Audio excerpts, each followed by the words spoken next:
خرچ کرنے کی رکھا تو اس کو شادی کر لینا بہتر ہے، اور جس کے پاس نہیں ہے تو آپ صلی اللہ علیہ وسلم یہ نہیں کہے کہ کچھ غلط راستے یا کچھ اور امور، مگر آپ صلی اللہ علیہ وسلم فرمایا تو روزہ رکھا، فعلیہ بالصوم، روزہ رکھنے سے فإنہ لہ وجاء، کیونکہ یہ روزہ اس کو بچا لیتا ہے۔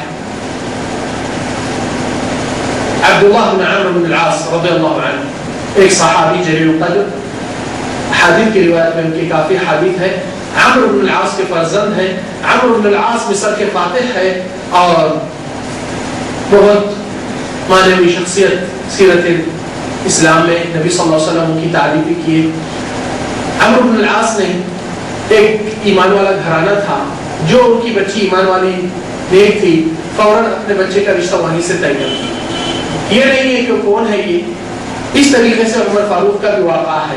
عبداللہ ان کے بیٹے کے نکاح میں، رشتے میں، عمر فاروق جب اپنے رات میں قوم کی نگرانی کرتے ہوئے بستیوں کے گلی میں پھرتے تھے، حال چال دیکھتے ہوئے کہ قرآن سے تلاوت ہو رہی ہے، گھرانہ تہجد سے رات کی نماز سے بیدار ہے یا نہیں، تو ایک جگہ پر گزرتے ہوئے سنتے ہیں ایک ماں نے اپنی بیٹی کو کہتی ہے کہ بیٹی تمہارے دودھ میں ذرا اور پانی ملا دو، یہ پانی ملا دو تاکہ تمہارا دودھ زیادہ ہو جائے۔ تو وہ کہتی ہے امی جان کیا امیر المؤمنین اس کو حرام کرا، یعنی منع نہیں کیا کہ یہ حرام ہے کیونکہ لوگوں کو دھوکہ دینے کے برابر ہے؟ تو کہتی ہے وہ امیر المؤمنین کہاں ہے آپ کو دیکھنے میں، آپ ملا دو پیسے اور روپے بڑھ کے آ جائیں گے۔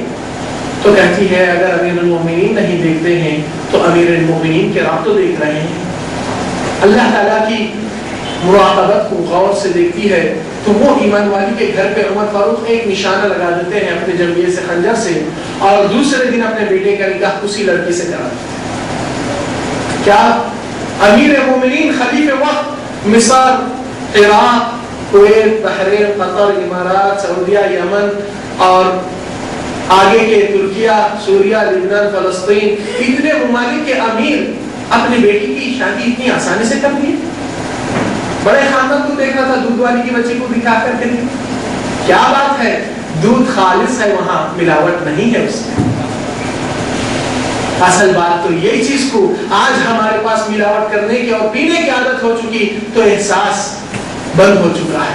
تو عمر فاروق کا نکاح یہ معاملے میں کس طرح تھا، اور عمرو بن العاص کے بیٹے کا نکاح بھی اپنے والد نے ایسا کر دیا اور ایک نیک گھرانے سے جڑا دیا۔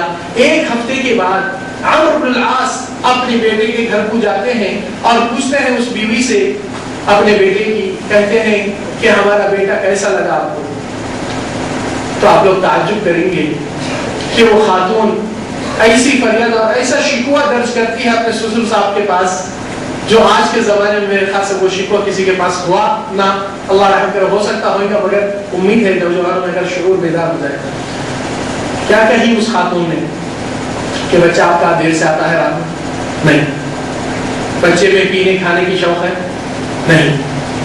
بچہ آپ کا گالی گلوچ کرتا ہے؟ نہیں۔ بچہ کھانے کو تنگی کرتا ہے؟ نہیں۔ بچہ گھمانے پھرانے نہیں لگ جاتا ہے؟ نہیں۔ بچہ بالکل اپنے دوستوں میں رہتا ہے؟ نہیں۔ پھر کیا تکلیف ہے؟ شکایت کی بات کیا ہے؟ سنیے شکایت جو کاش آج ہمارے امت میں ایسے نوجوان ہو جائے جو یہ شکایت میں حامل بھی رہے، کیوں نہ تھوڑی دیر کے لیے ہم قبول کرتے ہیں، مگر ویسی نوعیت پیدا ہونا۔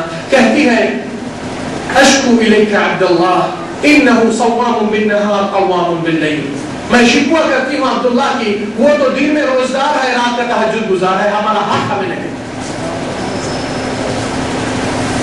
آج لوگ شادی کرنے سے پہلے انجانے نہ جانے کتنے کتنے دماغ اور ہوس اڑ کر اپنے ارمانوں کو، خوابوں کو بنا کے رکھتے ہیں، اور شادی کے بعد اگر کہیں نہیں لگے یہ زندگی بھر کا تانا رہتا ہے کہ انہوں ہنی مون کو بھی نہیں لگے، نہ تو ہنی ہوتا نہ تو مون ہوتا، سنت کی پہلے اپنائی۔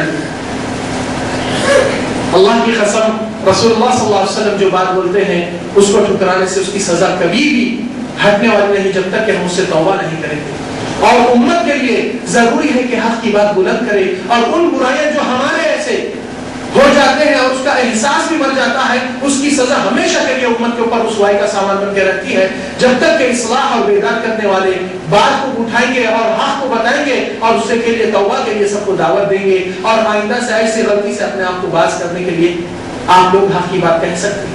آپ کے پاس بھی چار ماحول ہیں، ایک تو آپ کے رشتہ داروں کا، ایک تو آپ کے دوست احباب کا، ایک تو آپ کے پڑوس کا، ایک تو آپ کے ڈیوٹی یا اسکول میں ملازمت یا ساتھیاں جو بھی ہے۔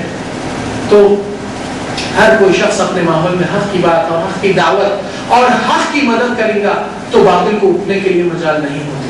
مگر آج امت کے اندر ایک بزدلی اور سستی کاہلی آ گئی کہ یہ دین کا کام ہے، عالم صاحب فاضل صاحب انہوں آئے تو وہ بول سکتے ہیں، ہم کو کیا معلوم۔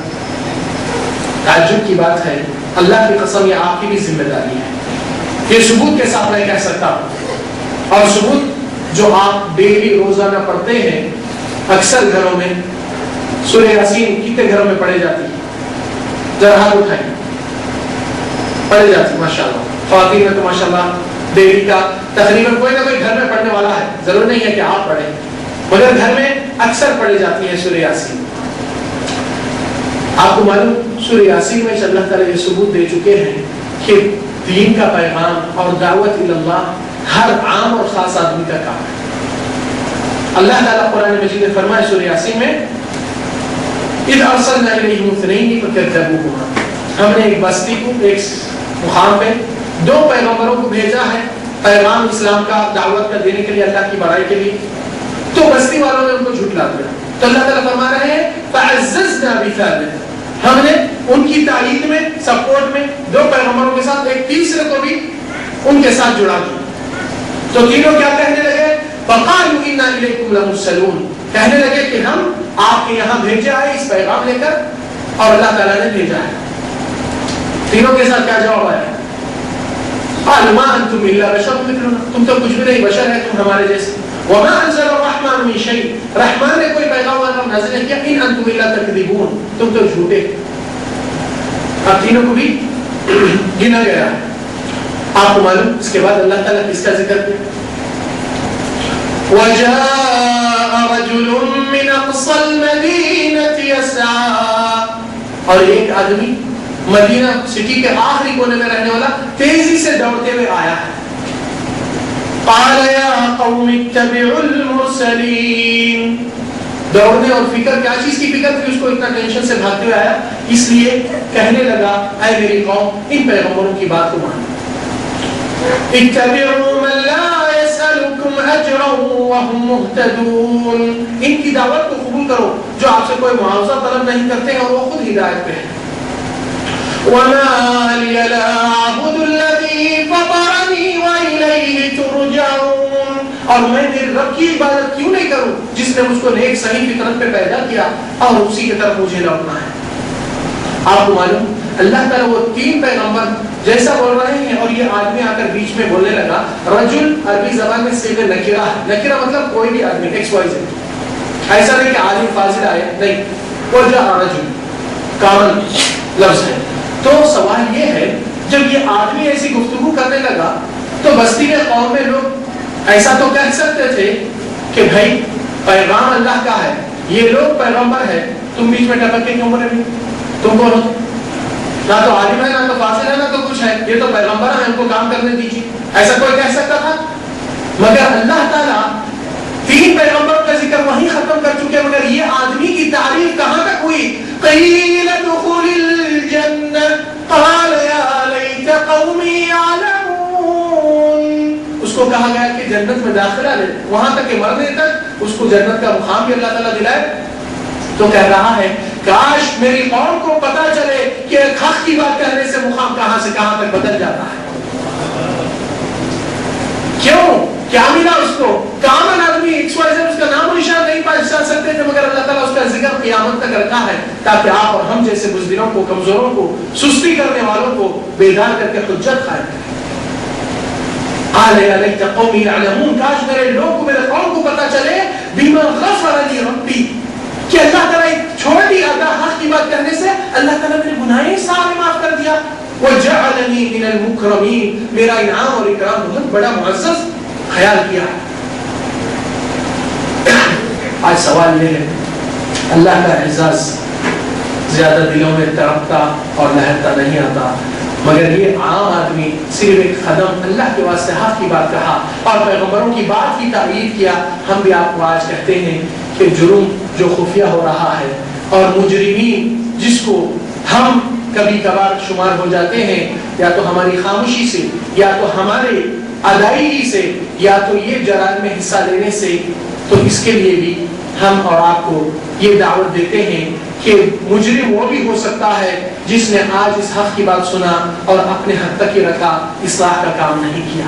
اللہ سبحانہ وتعالی امت کو تباہ برباد جب کرتے ہیں کہ جب مصلحین لوگ، اصلاح کرنے والے اپنا رول ادا نہیں کرتے ہیں، اور اصلاح کا کام جب رک جاتا ہے تو عذاب برحق ہو جاتا ہے۔ اللہ کا